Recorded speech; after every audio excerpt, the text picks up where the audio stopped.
আসসালামু আলাইকুম। ওয়ালাইকুম সালাম। তুমি কে? মামি, আপনি আমার চিনতে পারেন নাই? আমি রুমকি, গ্রাম থেকে আইছি। মামা কই? আমার ননদের মেয়ে রুমকি এত বড় হয়ে গেছে? হঠাৎ রুমকি এই বাসায় কেন? না, শাহেদের কাছে কিছুতেই রুমকির পরিচয় দেওয়া যাবে না, কারণ ওর সাথে রুমকির বিয়ের কথা ছিল। গ্রামের এই মেয়েকে তো আমার ছেলের বউ আমি বানাবো না। আমি ওকে এই বাসায় কিছুতেই ঢুকতে দেব না।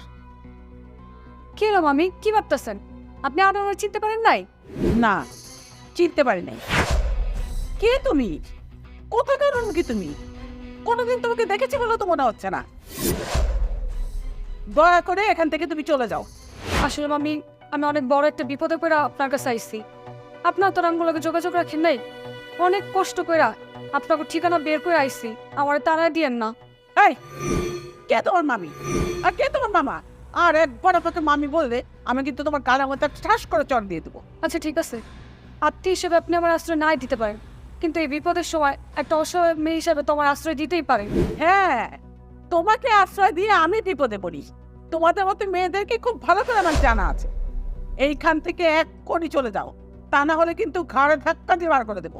কয়েকটা দিন আমায় থাকতে দেন, আমি কোনো না কোনো ব্যবস্থা করে চলে যাব।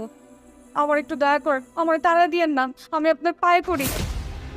আরে তোমার একটু আশ্রয় দেয় কথা, মানে যাও এখান থেকে। খবরদার এই বাড়ির ত্রিসীমানার মধ্যে তোমাকে যেন আর না দেখি, তাহলে কিন্তু খবর আছে। যাও। মামি, মামি, মামি, মামি, মামি, প্লিজ, আমি মামি, মামি, এমন করেন, মামি, তার জন্য হবে না, প্লিজ।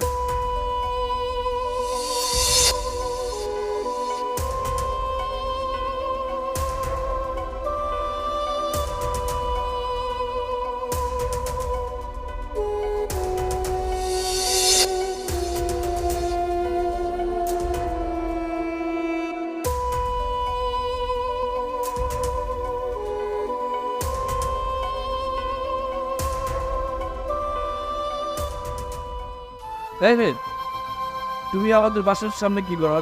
কান্নাকাটি করতেছো কেন? কে তুমি? আমি ওই আরে কাজের মেয়ে, আমাদের বাড়িতে কাজ চাইতে এসেছে, কিন্তু চেনা নেই জানা নেই, তাকে কি হুট করে কাজ দিতে পারি? সেই জন্য তো দরজার কাছে বসে বসে কাজ ছিল। যদি আত্মীয়র পরিচয় দিই, তাহলে তো আমারে দূর দূর করে তাড়াই দিব।